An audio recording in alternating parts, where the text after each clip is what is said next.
লা ইয়াসআলুল্লাহু আবদান ইলাল্লাহ লা ইয়াসআলু আবদান ইলাল্লাহি ইল্লা মা আতাহু। এমন কিছু সময় আছে যখন কোন বান্দা আল্লাহকে ডাকবে, আর ওই সময়ে ডাকটা পড়ে গেলে আল্লাহ সঙ্গে সঙ্গে ডাকটা কবুল করে নেবেন। এটা প্রতিটা দিনেই আছে এই সময়টা। তবে এই হাদিসটি আম। এরপরে আমরা গতদিন বলছিলাম যে দোয়া করতে হয় বান্দা যখন সুখে থাকে।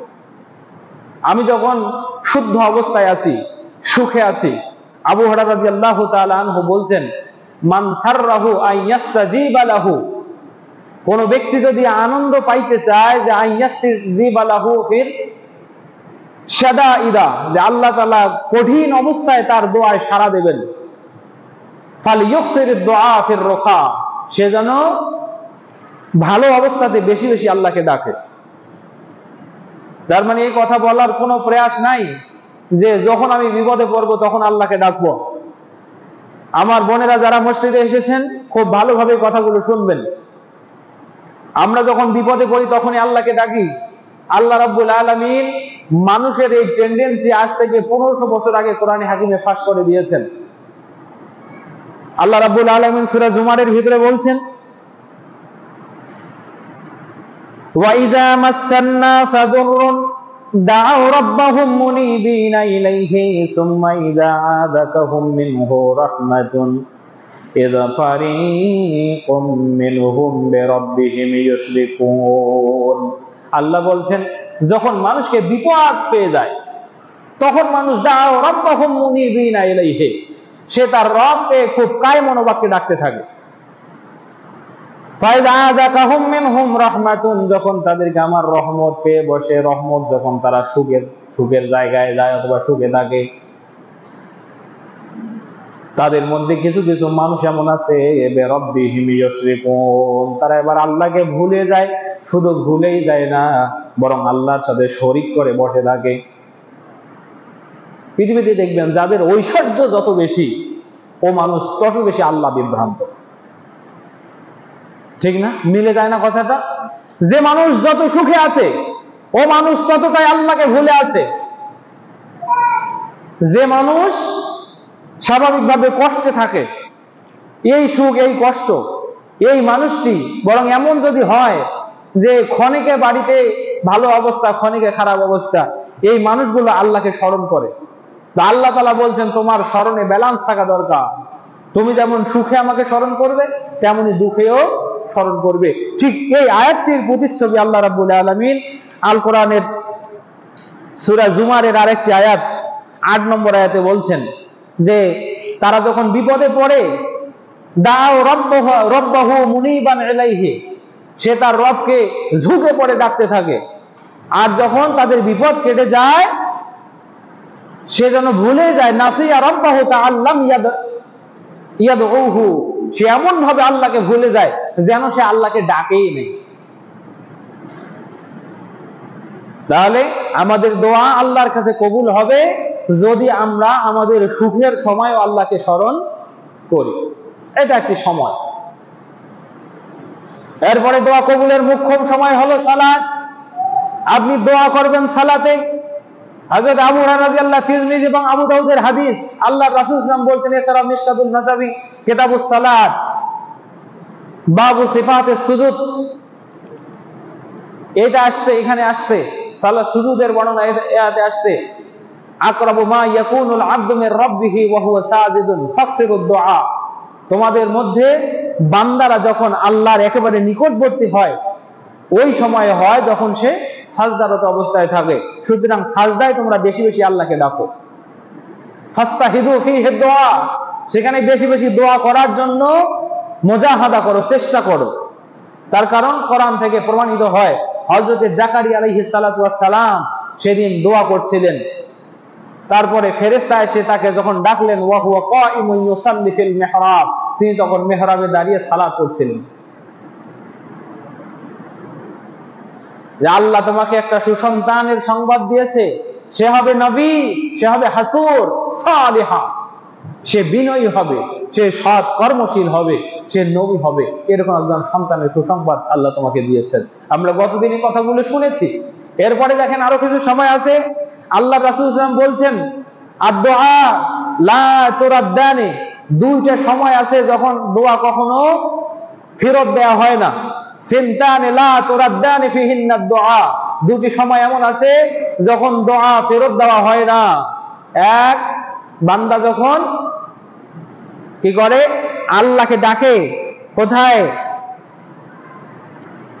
আদ-দুআ ইনদান নিদা, যেই মুহূর্তে আযান হয়, আযানের পরে পরে আল্লাহ তার বান্দা তার আল্লাহকে, তার রবকে যা বলে আল্লাহ তাই কবুল করে নেন। এরপরে ওয়া ইনদাল বাস হিনা ইউলহিমু বা'দুহুম বা'দা, আর যুদ্ধে রত আছে, মুসলিমরা কাফিরদের সাথে যুদ্ধ করছে, এই অবস্থায় যুদ্ধের একেবারে মুখোমুখি অবস্থা, একজন আরেকজনকে মারছে, ওই অবস্থায় কোনো ইমানদার যদি আল্লাহর কাছে কোনো দোয়া করে, ওই সময় আল্লাহ তাআলা দোয়া কবুল করে নেন। তাহলে যুদ্ধরত অবস্থায় মুসলিমের দোয়া, ইমানদারের দোয়া আল্লাহর কাছে কবুল হয়। আর একটা কোন সময় বললাম? যখন আযান হয়, আযান হয়, ইকামত, আরেকটি হাদিসে আসছে আযান এবং ইকামতের সময় দোয়া কবুল হয়। এই দুটি সময় দোয়া করেন, আল্লাহ তাআলা দোয়া কবুল করে নেবেন। এরপরে একটি হাদিস আপনারা শুনে থাকবেন, প্রতিটা রাত 1/3 যখন এসে যায়, বাবুত তাহরিজ আলা কিয়ামিল লাইল, মিশকাতুল বাসারি কিতাবুস সালাত, এই বাবে সহিহ মুসলিম এবং সহিহ বুখারীর হাদিস। এটা হযরত আবু হুরায়রা রাদিয়াল্লাহু তাআলা আনহু বলেন, ইন্নাল্লাহা ইয়ানজিলু ইলা সামাঈদ দুনিয়া হিনা ইয়াবকা সুলুসুল লাইলিল আখির, রাতের শেষ 1/3 বাকি থাকাতেই আল্লাহ তাআলা দুনিয়ার আসমানে আসেন। তিনি ডাকতে থাকেন, মাইয়াদউনি আস্তাজিব লাকুম, তোমরা কে আছো আমাকে ডাকো, আমি তোমাদের ডাকে সাড়া দেব। তোমাদের কে আছে যারা রিজিক চাও, আমি তোমাদেরকে রিজিক দেব। তোমাদের কে আছো, তোমার জীবনের যত সমস্যা আছে আমার কাছে সমস্যাগুলো পেশ করো, তোমার সমস্যার সমাধান দিয়ে। তাহলে কোন সময় দোয়া কবুল হয় বলেন? একটা মুখ্যম সময়, সেটা হলো রাতের 1/3, শেষের 1/3। মানে ওই সময় বান্দা তাহাজ্জুদের জন্য উঠবে, তাহাজ্জুদের জন্য উঠবে আরামের বিছানা ছেড়ে,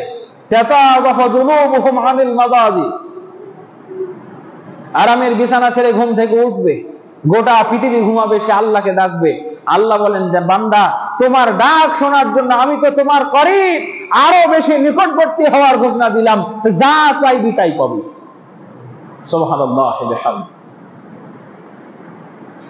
এটা অভ্যাস করেন, অন্তত ফজরের আগে উঠে, একটু আগেই উঠেন, 2-4 রাকাত সালাত আদায় করেন, না হলে বসে বসে কোরআন তেলাওয়াত করেন, অথবা এমনিতেই রাতের বেলা উঠে আল্লাহ রাসূল সাল্লাল্লাহু আলাইহি ওয়াসাল্লামের হাদিস, কোন ব্যক্তি যদি রাতে উঠে পড়ে লা ইলাহা ইল্লাল্লাহু ওয়াহদাহু লা শারীকা লাহু লাহুল মুলকু ওয়া লাহুল হামদু ওয়া হুয়া আলা কুল্লি শাইইন কাদির গুফিরাত লাহু খাতায়াহু মা তাকাদ্দামা, ওই ব্যক্তি তার পূর্বের জীবনের যত গুনাহ করছে সবগুলো গুনাহ ক্ষমা করে দেওয়া হবে। রাতের বেলা উঠে আকস্মিক ঘুম ভেঙে গেছে, আপনি বিছানা থেকে উঠে এই দোয়াটা পড়েন, এটা পড়েন, আপনার দোয়া কবুল হয়ে যাবে। সম্মানিত উপস্থিতি, এছাড়াও জুমার দিনের কথা আল্লাহ রাসূল সাল্লাল্লাহু আলাইহি ওয়াসাল্লাম বলছেন, ইন্না ফিল জুমআতি লাসাআ, জুমার দিন এমন একটা সময় আছে, বান্দা ওই সময়ে যা চাইবে তাই আল্লাহর কাছে পাবে। আমরা আদাবুল মাসাজিদ বিষয়ে যেদিন খুতবা পড়ছিলাম, যেদিন বক্তব্য দিয়েছি, সেদিন আমি জুমার দিন ওই সময়টা কখন, আমি 3টা সময়ের কথা মেনশন করছি, আপনাদের মনে আছে কি? ওই সময়টাতে আল্লাহকে ডাকবেন, তখন আল্লাহ তাআলা আপনাদের দোয়া কবুল করে নেবেন। তাহলে বলেন আমরা কয়েকটি সময় পেয়েছি? এক, দোয়া করতে হবে কঠিন অবস্থায়, যখন আমরা সহজ অবস্থায় থাকি তখন। তাহলে কঠিন অবস্থায় পড়লে আল্লাহকে ডাকা মাত্রই আল্লাহ সাড়া দেবেন। দোয়া করতে হবে সালাতে, কোথায় দোয়া করতে হবে? সালাতে। দোয়া করতে হবে আযান এবং ইকামতের মধ্যবর্তী সময়ে। তারপরে দোয়া করতে হবে দিনের যে কোনো মুহূর্তে। একটা মুহূর্তে এমন আছে, খুব সূক্ষ্ম একটি সময় আছে, ওই সময়ে যদি আপনার দোয়াটা পড়ে যায় তাহলে আপনি আল্লাহকে যা বলছেন আল্লাহ কবুল করে নেবেন। এমনকি মুহাদ্দিসিনে কেরাম বলছেন, যদি জীবনের কোনো দুশমন আপনার অমঙ্গল চায় ওই সময় আপনার বিপক্ষে কোনো দোয়া করে, ওই সময়ে যদি দোয়াটা তার পড়ে যায়, আপনার অমঙ্গলের জন্য সে দোয়াটা কবুল হয়ে যাবে। কথা বুঝতে পেরেছেন? এজন্য খুব সাবধান, আপনার মাথায় থাকতে হবে আপনি যেন সর্বদাই ভালোর দৃষ্টিতে মানুষের মনের ভিতরে বসবাস করেন। কখনো মানুষের মুখ থেকে লানত কুড়ানো যাবে না। আল্লাহ রাসূল সাল্লাল্লাহু আলাইহি সাল্লাম একটা চমক কথা বলেছেন দোয়ার ব্যাপারে। রাসূল সাল্লাম বলেন, এই হাদিসখানি আসছে মুসলিমের 3733 নম্বরে। عن أبي الدرداء رضي الله تعالى عنه قال قال رسول الله صلى الله عليه وسلم دعوة المسلم لأخيه بظهر الغيب مستجابة। কোন মুসলমান যদি তার অপর মুসলমান ভাইয়ের জন্য গায়েবে দোয়া করে তাহলে সে দোয়া কবুল হয়ে যায়। দাওয়াতুল মুসলিমি লিআখিহি বিজাহরিল গায়ব মুস্তাজাবাতুন। রাসূল সাল্লাল্লাহু আলাইহি ওয়াসাল্লাম সার্টিফাই করে গেছেন, আমি মুসলিম, আমার ঈমান আছে, আমার একজন মুসলিম ভাই আমার অগোচরে, আমি তার সাথে নাই, তার পাশে নাই, আমার অগোচরে আমাকে ভালোবেসে আমার জন্য একটা দোয়া করবেন। আল্লাহর রাসূল সাল্লাল্লাহু আলাইহি ওয়াসাল্লাম বলছেন, আমার জন্য তার ওই দোয়াটা আল্লাহর কাছে গৃহীত হয়ে যাবে। সুবহানাল্লাহ বলেন না। এরপরে আল্লাহ রাসূল সাল্লাল্লাহু আলাইহি ওয়াসাল্লাম বলছেন, ইনদা রাসাহু মালাকুন মুআক্কালুন। যে ব্যক্তি দোয়া করছে ওই ব্যক্তির মাথার কাছে একজন ফেরেশতা বসে আছে, একজন ফেরেশতা আছে। ওই ফেরেশতার কাজ কি? কুল্লামা দাআ লিআখিহি বিখাইরিন ক্বালা আল মালাকুল মুআক্কাল বিহি আমিন ওয়া লাকা বিমিসলিন। তখন ওই মাথার কাছে বসে থাকা ফেরেশতাটা ওই ব্যক্তির জন্য বলছে যে আল্লাহর বান্দা, তুমি তোমার ভাইয়ের জন্য দোয়া করেছো, আমি ফেরেশতা আল্লাহর কাছে দোয়া করছি আল্লাহ যেন তোমাকেও অনুরূপ কল্যাণ দান করেন। বলেন, আপনি আপনার ভাইয়ের জন্য দোয়া করছেন, আল্লাহ আমার ভাইকে ভালোবাসি, তুমি তার জন্য কল্যাণ দাও। আপনি তো মানুষ, বরং আল্লাহ আপনার মাথার কাছে এমন একটা ফেরেশতা বসিয়ে রেখেছেন। রাসূল বলেন, ওই ফেরেশতা যখনই কোনো ব্যক্তির এই দোয়া তার ভাইয়ের জন্য শোনে, আল্লাহর কাছে নিজ গুণে বলে, নিজ জ্ঞানে বলে, আল্লাহ তোমার বান্দার জন্য আমি দোয়া করলাম, এ যেমনটা তার ভাইয়ের জন্য চেয়েছে তুমি অমনটা তাকে দান করো। তাহলে অন্যের জন্য দোয়া করলে নিজেই পাওয়া যায়। আমার ভাইয়ের এ জায়গায় একটি কথা, আজ আমরা দুইজন একসাথে হলে তৃতীয় জনের গীবত চর্চা হয়, হয় না? আমরা মানুষের ভালোত্ব কল্পনা করতে পারি না, নিজেরাই হিংসুক, হিংসার বশবর্তী হয়ে আমার পাশের বাড়ির একজন মানুষ আলেম হোক, আমার পাশের বাড়ির তার 3 তলা বিল্ডিং হোক, আমার পাশের বাড়ির মানুষটা দীর্ঘদিন বেঁচে থাকুক, তার সন্তানগুলো সুমানুষ হোক, এটা আমরা চাইতে পারি না। অথচ যদি চাইতাম তাহলে আমার বাড়িটাই তার আগে ভালো হইতো, আমার স্ত্রী তার স্ত্রীর আগে ভালো হইতো, আমার সন্তানগুলো তার সন্তানের আগে ফেরেশতার দোয়ায় ভালো হয়ে যায়। কথা বুঝতে পেরেছেন? চাইবেন ভাইয়ের জন্য, বিনিময়ে আল্লাহ দিবেন ওই ভাইকেও এবং আপনাকে নিজেকেও। এজন্য কখনো আপনি অন্যের ওয়াহিদকারী হবেন না, কখনো আপনি অন্যের অকল্যাণ চাইবেন না। হাদিসটা যদি এখন উল্টানো হয়, হাদিসটা যদি উল্টাই, আচ্ছা বলেন, ফেরেশতা কি আপনার শুধু ভালো কথাটাই শোনে না খারাপ কথাটাও শোনে? দুটাই শোনে না? যেহেতু আল্লাহ বসিয়ে দিয়ে রেখেছেন। তো ভালোটা শোনার পরে যদি সে আল্লাহর কাছে দোয়া করে, খারাপটা শোনার পরে কি লানত করতে পারে না? পারে না? নাই? লানত করার যোগ্যতা নাই? তো আপনি যে খারাপটা বলছেন অন্য ভাইয়ের বিরুদ্ধে, ফেরেশতা যদি ওইটাই আপনার জন্য চায়, আপনার দোয়া কবুল হইল কি হইল না, কিন্তু ফেরেশতা তো মাসুম, তার দোয়া তো কবুল হবেই। তবে হাদিস বলছে আপনি যদি আপনার ভাইয়ের জন্য কোনো কল্যাণের দোয়া করেন, আল্লাহ আপনার দোয়া কবুল করে নেবে। তাহলে এবং মিশকাতুল মাসাবিতে বাবু যিকরিল্লাহি আযজা ওয়া জাল্লা এই অধ্যায়ে আর একটি হাদিস এসেছে, তিরমিজির বরাত দিয়ে সহিহ সনদে, আসরাউদ দুআই ইজাবাতান বিজাহরিল গায়ব। একজন মুসলিম তার অপর মুসলিম ভাইয়ের জন্য গোপনে যে দোয়া করে, গায়েবে যে দোয়া করে, এই দোয়া দ্রুত গতিতে কবুল হয়ে যায়। এই দোয়া দ্রুত গতিতে কবুল হয়ে যায়। সুতরাং আপনি আমি যদি মানুষের হিতকারী হই, আমরা যদি মানুষের জন্য উপকারী হই, তাহলে 10টা মানুষের মধ্য থেকে একটা মানুষ অবশ্যই কৃতজ্ঞতার্থে আমার জন্য দোয়া করবে। বলেন করবে না? দোয়া করলেই লাভ, আমি সাথে সাথে পেয়ে যাব, বলেছেন বিশ্ব নবী মুহাম্মদ সাল্লাল্লাহু আলাইহি ওয়াসাল্লাম। আরে ভাই, আপনি তো শুধু দোয়া করতে বোঝেন এটা। আমি এজন্য বিস্তর ভেঙ্গে ভেঙ্গে সবগুলো হাদিস আপনাদের সামনে পেশ করছি, দেখি তো আপনি কয়টা মনে রাখতে পারেন এবং দিন শেষে আপনার আকীদাটা কোথায় দাঁড়ায়। তাহলে বলেন, অন্যের দোয়া পাওয়ার উপায় নিজেকে ভালো হতে হবে। আমি চাইবো আমার ভাই যেন আমার অবসরে সর্বদাই আমার জন্য দোয়া করে, আমি কখনো তার লানতের পাত্র হতে চাই না। ভাইরা বোনেরা, আপনারা তো গীবত করতে পটু, আপনি যেমন অন্যের গীবত করেন, আপনার অবসরে আপনারও তেমন গীবত হয়, আপনারও দোষগুলো সমাজে প্রচার করে দেওয়া হয়। বরং আপনি যদি এমন হইতেন, আপনি যদি অন্যের প্রশংসা করতেন, তাহলে আল্লাহ তাআলা কিছু মানুষকে দিয়ে আপনার প্রশংসা করাতেন।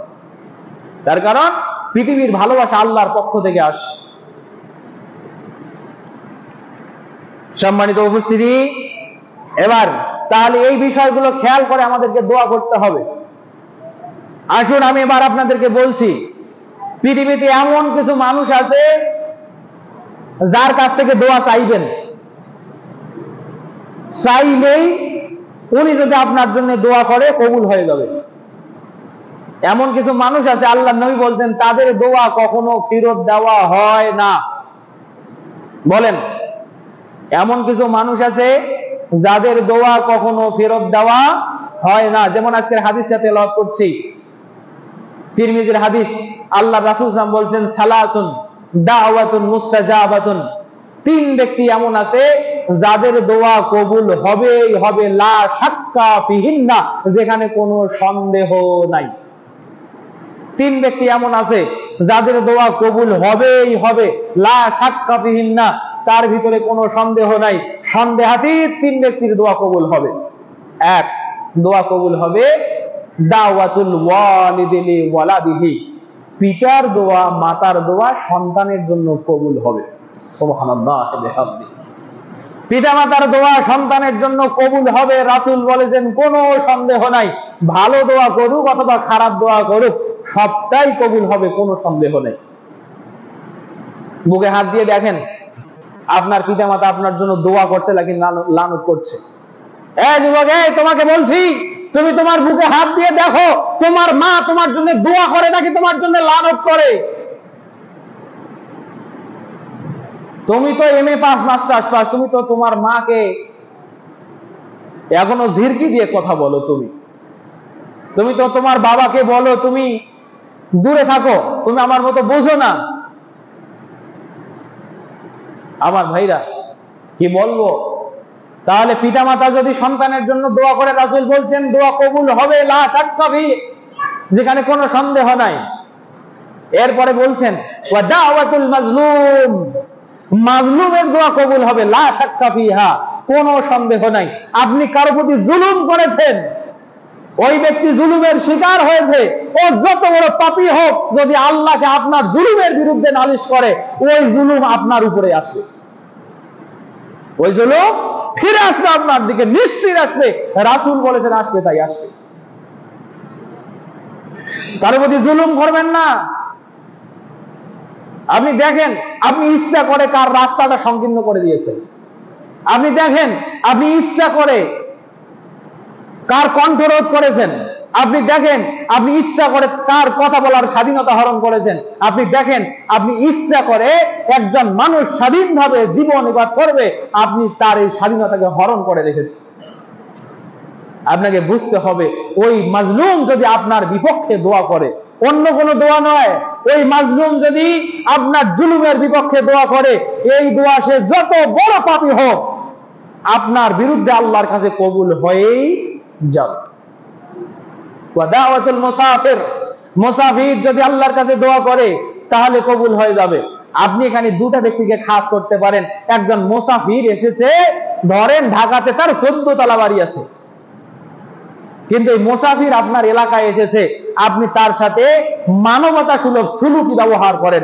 মুসাফির, তার সাথে কোনো খারাপ টুটা ব্যবহার আপনি করবেন না। আপনার নিয়ত থাকবে আপনার ব্যবহারে যেন সে সন্তুষ্ট হয়, আর সে যেন আপনার অবসরে আপনার জন্য দোয়া করে।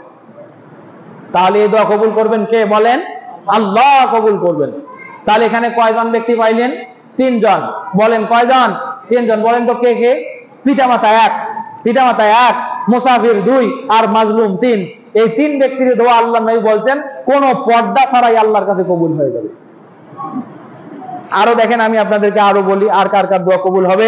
আর নবী হুরায়রা রাদিয়াল্লাহু তাআলা আনহু قال قال রাসূলুল্লাহ সাল্লাল্লাহু আলাইহি ওয়াসাল্লাম সালাসুন লা তুরাদ্দু দাওয়াতাহুম, 3 ব্যক্তি এমন আছে লা তুরাদ্দু দাওয়াতাহুম, তাদের দোয়া ফেরত দেওয়া হয় না। মানে এটাও হলো ওই riwayat যে তাদের দোয়া কবুল হবেই হবে, বলেছেন বিশ্ব নবী মুহাম্মদ সাল্লাল্লাহু। সম্মানিত উপস্থিতি, এই 3 ব্যক্তি কারা? আস-সাইমু হিনা আফতারা, রোজাদার যখন ইফতার করে, ইফতারের সময় আল্লাহর কাছে যে দোয়া করে সেই দোয়া কবুল হয়ে যায়। আস-সাইমু হিনা আফতারা, রোজাদার যখন ইফতারি করে, যখন রোজা ভাঙে, এই সময় আল্লাহর কাছে যে দোয়া করে সেই দোয়াই কবুল হয়ে যায়।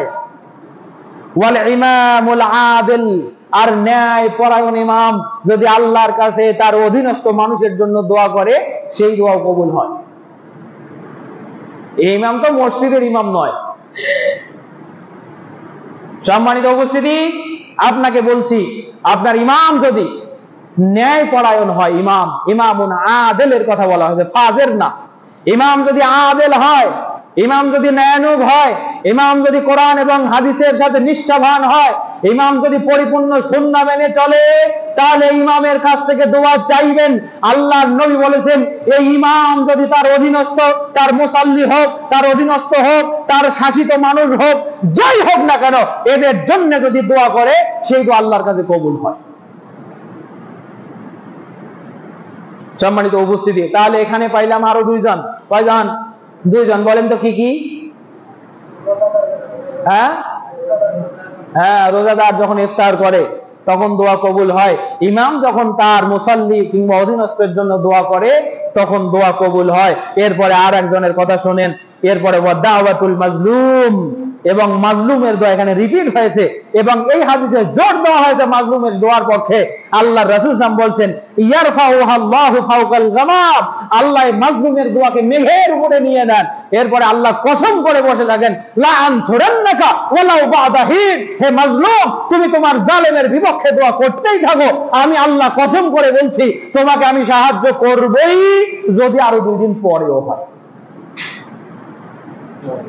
তোমার দোয়া কবুল হবেই, তোমার দোয়ার ফল পৃথিবীতে আসবেই, যদি একটু দেরিতেও হয়। আমি তোমার দোয়ার ফল পৃথিবীতে ওই জালেমকে চাকাবই। আল্লাহ রাসূল সাল্লাল্লাহু আলাইহি ওয়াসাল্লাম বলছেন, আল্লাহ নিজ গুণে, নিজ কৃপায়, নিজ রহমতে তার এই দোয়াটা আসমানের মেঘমালার উপরে নিয়ে নেন। মাজলুমের দোয়া। তাহলে মাজলুম এখানেও আসছে, আগের হাদিসেও আসছে। মাজলুম বাদ দিলে আমরা 5 জন ব্যক্তি পাইলাম: রোজাদার, ইমাম, পিতামাতা, মুসাফির, মাজলুম। 5। আর একটা হাদিস শুনাই। এরপরে আল্লাহ রাসূল সাল্লাল্লাহু আলাইহি ওয়াসাল্লাম বলছেন,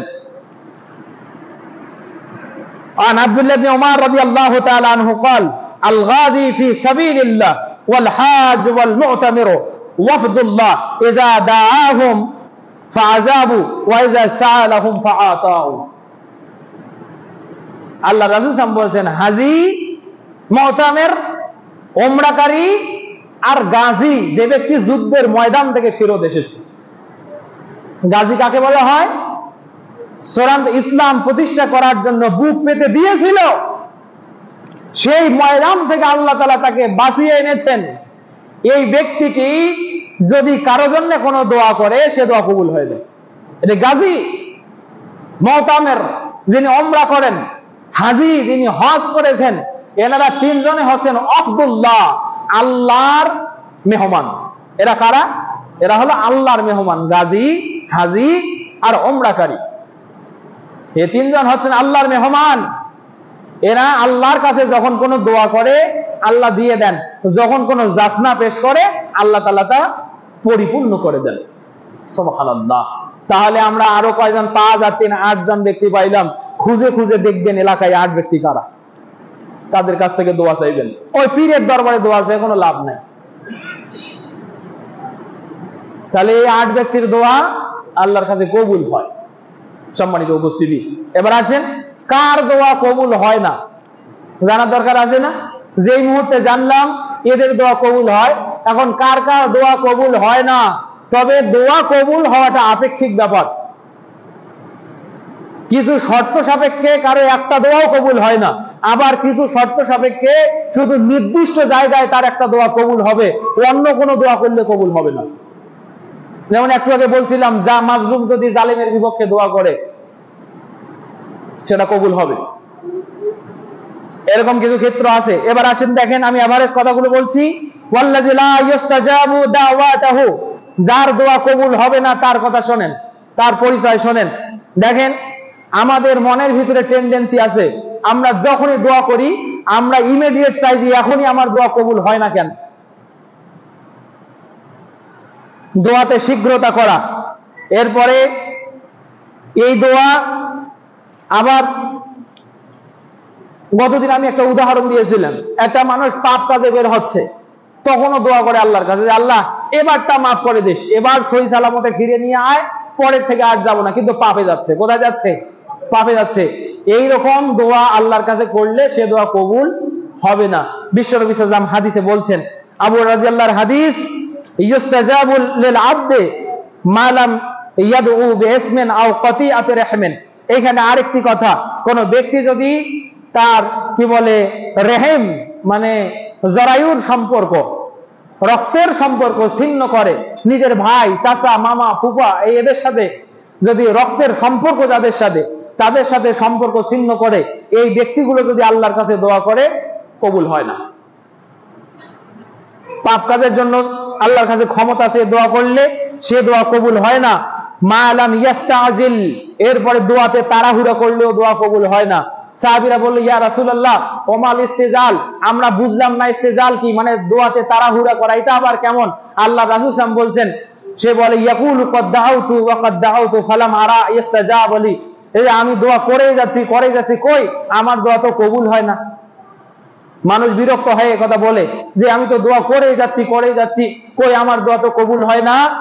হ্যাঁ, ফায়াস্তাহসিরু যালিকা ওয়া ইয়াদাউ দুআ, এরপরে ওই দোয়া থেকে নিরাশ হয়, সে মনে করে আমি তো পাপী মানুষ, আমার দোয়া কবুল হবে না, তাই দোয়া করা ছেড়ে দেয়।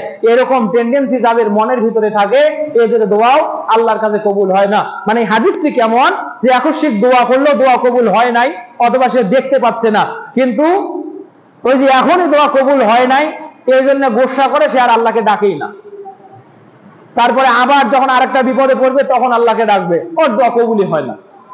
তার কারণ ওর যে ইয়াকিন নাই, ওর যে দৃঢ় বিশ্বাস নাই যে আমি আল্লাহর কাছে দোয়া করছি আমার দোয়া কবুল হবে। গতদিন আমি আবু হুরায়রা রাদিয়াল্লাহু আনহু এর হাদিস শুনিয়েছিলাম যে আল্লাহ রাব্বুল আলামিন 3 পদ্ধতিতে বান্দার দোয়া কবুল করেন। কয় পদ্ধতিতে? 3 পদ্ধতিতে। আমার ভাইরা, আপনাকে বুঝতে হবে, আপনি আমি আমাদের ভাগ্যে কি লেখা আছে এটা জানি না। জানি? যদি জানতাম তাহলে তো আমরা সব সময় বিপদ যেদিক ওদিক হাঁটতাম না, সব ভালো রাস্তা দিয়ে হাঁটতাম। তা আল্লাহ রাসূল সাল্লাল্লাহু আলাইহি ওয়াসাল্লাম বলছেন 3 পদ্ধতির যে কোনো একভাবে দোয়া কবুল হবে। সেটা হলো, বান্দা আল্লাহর কাছে যা চাইছে আল্লাহ হয়তো এখনই সেটা দিয়ে দিবেন, অথবা আইয়াবদাখারা লাহু ফিল আখিরা, এই দোয়া পৃথিবীতে না দিয়ে এই দোয়ার ফল তাকে আখিরাতে দিবেন, অথবা তার উপর থেকে একটা বিপদ সরিয়ে দেবেন। তা আমরা কি জানি এই বিপদটাই আমার জন্য কঠিন ছিল, নাকি যেটার জন্য দোয়া করছে সেইটা পাওয়াই আমার জন্য ভালো ছিল? আমি কি জানি এই বিপদ কেটে যাওয়া কঠিন ভালো ছিল, নাকি নগদ পাওয়া ভালো ছিল, নাকি এই দোয়ার বদলে আখিরাতে যখন আমি সবাই আমাকে ছেড়ে পালিয়ে যাবে তখন আল্লাহ তাআলা এটার একটা পুরস্কার দিবেন, আর যেটার জন্য আমার জান্নাতের রাস্তা সহজ হবে? আমরা কিছুই জানি না, এজন্য দোয়া করতেই থাকেন, ধৈর্য ধরেন। 3 পদ্ধতির কোনো একভাবে দোয়া কবুল হয়েই যাবে। সম্মানিত উপস্থিতি, এক সাহাবী এটা শোনার পরে বলছি, ইয়া রাসূলুল্লাহ আল-আন নাকসুরু, তাহলে আমরা বেশি বেশি আল্লাহর কাছে দোয়া করব। আল্লাহ রাসূল সাল্লাল্লাহু আলাইহি ওয়াসাল্লাম বলছেন, অবশ্যই দোয়া করতেই থাকো, আল্লাহু ইউতিকা আকসারা, আল্লাহ তোমাকে আরো বেশি দেবেন। সুবহানাল্লাহি ওয়া বিহামদিহি। তাহলে দোয়া করতে কখনো কার্পণ্যতা করা যাবে, তবে হ্যাঁ, যে দোষগুলো আছে এই দোষগুলো থেকে তওবা করতে হবে। আপনি যদি মনে করেন যে আমি আমার রক্তের সম্পর্ক ছিন্ন করেছি, আপনি তার সাথে সম্পর্কটা জুড়ে দেন। আপনি যদি মনে করেন যে আমি যে দোয়াটা করছি এটা ভালো কাজের জন্য, তাহলে আপনি করেন। আর যদি মনে করেন, আপনার বিবেক যদি সাক্ষ্য দেয় যে না এটা ভালো কাজ নয়, এটার জন্য আল্লাহর কাছে তৌফিক চাওয়া যায় না, তাহলে আপনি ছেড়ে দেন। তাহলে ওই দোয়া করবেন না। সম্মানিত উপস্থিতি, এরপরে দেখেন, হারাম যদি কেউ খায়, হারাম, কোন হারামের রেশ আছে তার শরীরে, তার রক্তে, এর দোয়া কিয়ামত পর্যন্ত কবুল হবে না। আবু হুরায়রা রাদিয়াল্লাহু হাদিস, আল্লাহর রাসূল সাল্লাল্লাহু আলাইহি ওয়াসাল্লাম বলছেন, ইন্নাল্লাহা আমারা নবিয়াহুম কামা আমারাল মুমিনিন, আল্লাহ তাআলা নবীদেরকে যে আদেশ করেছে মুমিনদেরকেও সেই আদেশ করছে। কি আদেশ? ইয়া আইয়ুহাল্লাযীনা আমানু কুলু মিন তাইয়্যিবাতিন মা রাযাকাকুমুল্লাহ, হে ঈমানদারগণ তোমরা পবিত্র বস্তু থেকে খাও যেটা আল্লাহ তোমাদেরকে রিজিক হিসেবে দিয়েছেন। নবীদেরকেও এই আদেশ দিয়েছেন, হে নবীগণ, হে রাসূলগণ, তোমরা পবিত্র বস্তু থেকে খাও। এই কথা বলতে বলতে আল্লাহ রাসূল সাল্লাল্লাহু আলাইহি ওয়াসাল্লাম বলছেন, এই তোমরা জানো কি ওই ব্যক্তি বারবার বলছে ইয়া রাব্বি মাদ্দা ইয়াদাহু ইলাস সামা, দুহাত আসমানের দিকে তুলে আল্লাহকে খুব উন্নয় বিনয় করে ডাকছে, হে আমার রব, হে আমার রব। ফাকাইফা ইউস্তাজাবু লাহু ওয়া মাতআমাহু হারাম ওয়া মাশরাবাহু হারাম ওয়া গুযিয়া বিল হারাম। সাহাবীরা তোমরা দেখো কেমনে তার দোয়া কবুল করা হবে। ও শরীরে যা পড়ে আছে ওটা হারাম, ওর শরীরে যে রক্ত আছে ওটা হারাম, এমনকি হারাম দিয়ে তার শরীর গঠিত, তার শরীরের রক্ত মাংস, তার জিহ্বা সবটাই হলো হারাম দিয়ে গঠিত। এত হারাম নিয়ে যত দুহাত উপরে তুমি আল্লাহকে ডাকো না কেন, আল্লাহ তোমার ডাক কবুল করবেন না। এজন্য দোয়া কবুলের প্রথম শর্ত হলো হালাল খাওয়া। এরপরে আসেন মিশকাতুল মাসাবি কিতাবুল আদাব, বাবু আমর বিল মারুফ, ফাসলুস সানি, তার একটি হাদিস যে তিরমিজির, হযরত হুযায়ফা ইবনুল ইয়ামান রাদিয়াল্লাহু তাআলা আনহু বলছেন,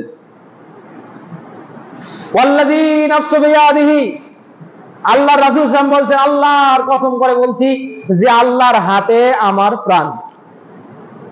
কার কসম করে বলছেন? আল্লাহর কসম। কে কসম করছেন? বিশ্ব নবী মুহাম্মদ সাল্লাল্লাহু আলাইহি ওয়াসাল্লাম।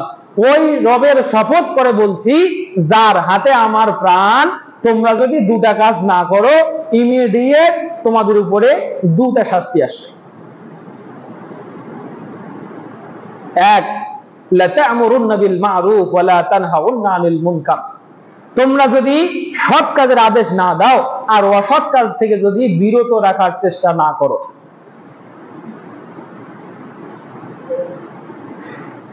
তাহলে ইয়াবআসুল্লাহু আলাইকুম ইকাবা, আল্লাহ তোমাদের উপরে শাস্তি পাঠাবেন। আল্লাহ কি পাঠাবেন? শাস্তি পাঠাবেন। অতি সত্বর আল্লাহ তোমাদের উপরে শাস্তি পাঠাবেন। আর আপনি বলেন আমি তো সৎ কাজ করি না, খারাপ কাজ থেকেও মানুষকে বিতাড়িত করার চেষ্টা করি না বা নিবৃত করার চেষ্টা করি না, তো কই আমার বুদ্ধি তো শাস্তি আসে না, আমি তো খুব দিব্যি চলছি, কোনো তো সমস্যা হয় না আমার। আর কে জান্নাতে গেল কে জাহান্নামে গেল ওটা দিয়ে আমার কি? আমি কোনো মতে সুবহানাল্লাহ আলহামদুলিল্লাহ পরে যদি জান্নাতে যাইতে পারি, নিজে বাঁচলে বাপের নাম। অনেকে এই ধারণায় বসে আছে, আছে না নাই? আছে, ঢের আছে সমাজের মানুষ। এখন মানুষ আবার সমাজে কিছু ল্যাংটাও আছে যাদের কারণে মানুষ সত্য কথা বলতে পারে না। এটা বলতে গেলে বিগত 17 বছরের ইতিহাস বলতেই হবে। দাড়ি টুপি 3 জন যেখানে, জঙ্গি সেখানে। আর গতদিন 4-5 লক্ষ মানুষ রংপুরে দাড়ি টুপি নিয়ে হাজির হলে একটাও জঙ্গি নাই। এখন আর কানারা জঙ্গি খুঁজে পায় না।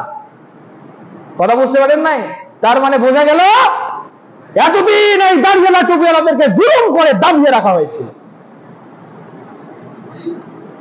ওই কয়েক লক্ষ মানুষ একত্রিত হলো, সেখানে জঙ্গি ছিল না? ছিল নাকি? আপনারা কি মনে করেন? জেনে রাখবেন, শোনেন, একটা হাদিস শোনাই, মুস্তাদরাকে হাকিমের হাদিস, ইন্না আশরাফাল খালকি ফি ইয়াদিল্লাহ ইযা রু আবদান যিকরাল্লাহু আযজা ওয়া জাল্লা, আল্লাহর সৃষ্টিতে ওইটাই হলো সর্বোত্তম সৃষ্টি যে সৃষ্টিকে দেখে অন্য মানুষরা আল্লাহকে স্মরণ করে। কাকে দেখে আল্লাহকে স্মরণ করে? যে ল্যাংটা হয়ে রাস্তায় বসে আছে তাকে দেখে। যারা ঢাকা ভার্সিটিতে নিজের কাপড়ের স্বাধীনতার জন্য, দেহের স্বাধীনতার জন্য, নিজের মন নিজের দেহ যাকে ইচ্ছা তাকে দেব এই স্লোগান যারা দিচ্ছে, তাদেরকে দেখে মানুষ আল্লাহকে ভয় করা শেখে। কাকে দেখে ভয় করা শেখে? একজন স্বাভাবিক মানুষ যে সুন্দর সুন্নতি লেবাস পরে আছে, টুপি পরে আছে, দাড়ি মুখে আছে, দেখতেই তাকওয়াবান মনে হয়, ওই মানুষটাকে দূর থেকে ল্যাংটাও অথবা অত্যাচারী মানুষও নিজের ইজ্জত বাঁচানোর জন্য মেহনত করে, অত দরদ করে সালাম পড়ে না? নাই? তার মানে বোঝা গেল এই মানুষটাকে দেখেই আল্লাহকে স্মরণ করে মানুষ। আল্লাহর নবী তার জন্য সার্টিফিকেশন দিয়েছেন যে তুমি হলে আল্লাহর সৃষ্টির পরিবারে সর্বোত্তম মানুষ।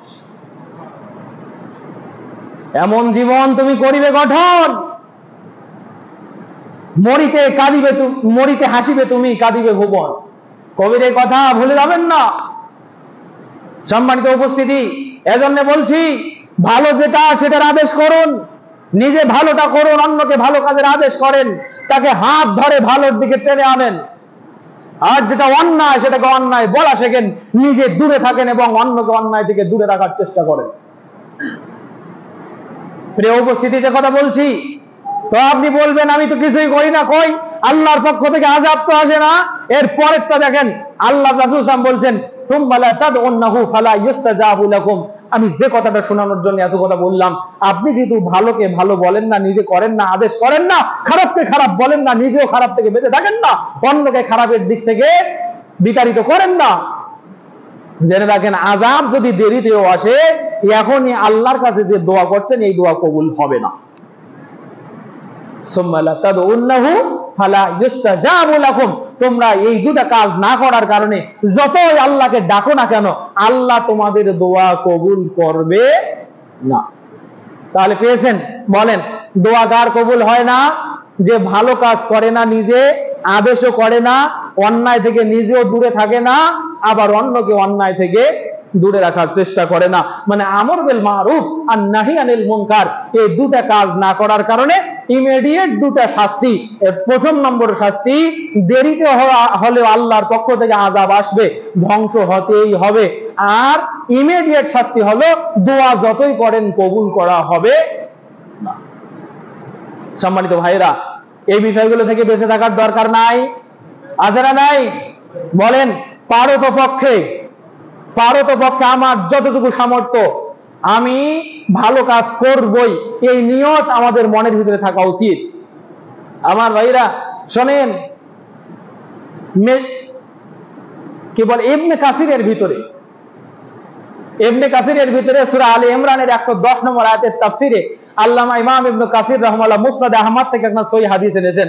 হযরত আদি বিন আমির রাদিয়াল্লাহু তাআলা আনহু বলেন, ক্বালা রাসূলুল্লাহ সাল্লাল্লাহু আলাইহি ওয়াসাল্লাম ইন্নাল্লাহা লা ইয়াহলিকুল আম্মাতা বিআমালিল খাসাতি। আমার আল্লাহ এমন নন যে কোন বিশেষ মানুষের কাজের কারণে সমাজের সবগুলো মানুষকে ধ্বংস করে দিবেন। আল্লাহ কিন্তু এমন নন। সুবহানাল্লাহ।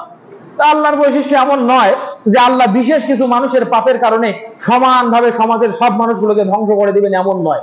কিন্তু যখন তারা দেখতে পায়, ইজা রাউল মুনকারা ফিল মুজতামা, যখন তারা সমাজে দেখতে পায় যে একটা মুনকার ছড়িয়ে পড়েছে, একটা অন্যায় কাজ ছড়িয়ে পড়েছে, ফায়ুগাইয়িরহু, তারা চাইলেই এই অন্যায়টাকে একত্রিতভাবে এটাকে সমাজ থেকে এরেডিকেট করতে পারে, দূর করে দিতে পারে।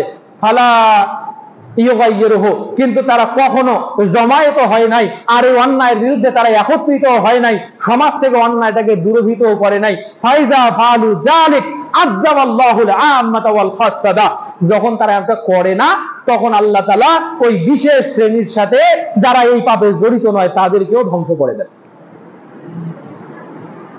আচ্ছা বলেন তো, এই হাদিস যদি বুঝে থাকেন, কিছু বিশেষ মানুষের পাপের কারণে সমাজের ভালো মানুষগুলো ধ্বংস হয় কখন?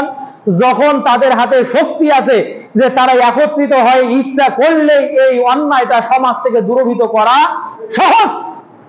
কিন্তু বলছে না, যে অন্যায় করছে সে বুঝবে, ক্ষতি হলে তার হবে, আমার কি, আমি সাথে অধিক যাব না, নিজের ঈমান নিয়ে বাঁচতে পারলেই বাঁচি। যখন তারা এইভাবে গা ভাসিয়ে দেয় অথবা না দেখার ভান করে, আল্লাহর রাসূল সাল্লাল্লাহু আলাইহি ওয়াসাল্লাম বলছেন ওইটা না করার কারণে ওই সমাজটাকে আল্লাহ তাআলা পুরাটাকে ধ্বংস করে দেন। যারা পাপ করলো তারাও ধ্বংস হয়, আর যারা পাপ করলো না তারাও ধ্বংস হয়। হাদিস থেকে সামারি করি আমি আপনাকে বলি, শোনেন ভাই।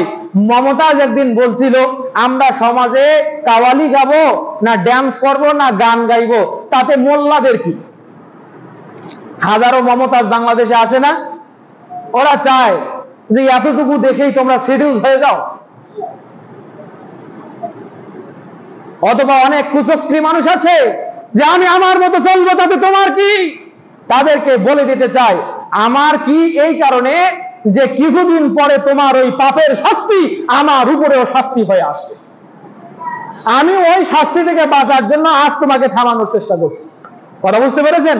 তাহলে বলেন, আমরা অন্যায়কে সমাজে দেখে না দেখার ভান করতে পারতাম, কিন্তু পারি না কেন? যেহেতু কিছুদিন পরে এই অন্যায়ের কাঁটা আমার গলায়ও বিঁধবে, তাই অদূরে ক্ষতির সম্মুখীন হওয়ার আশঙ্কা থেকে বর্তমানে যারা অন্যায় নিপতিত আছে তাদেরকে আমরা অন্যায় থেকে দূরে রাখতে চাই। কথা বুঝতে পেরেছেন? এটা হলো পদ্ধতি। ওই হাদিস শুনছেন না, জিবরাইল আমিনকে আল্লাহ বলছেন, জিবরাইল যাও ওই ওই ওই ওই ওই কর্নারের জমিটা, ওই এলাকাটা তুমি নড়িয়ে দাও, ওটা ভেঙে দাও, ওদের যে অধিবাসী আছে সবাই তলিয়ে যাক, মরে যাক। তো জিবরাইল আমিন বলছে, আল্লাহ কেমন হলো? ওখানে তো ফিহে আবদান ইয়াযকুরকা, আর আল্লাহ সেখানে একজন ব্যক্তি আছে যিনি তোমাকে স্মরণ করে।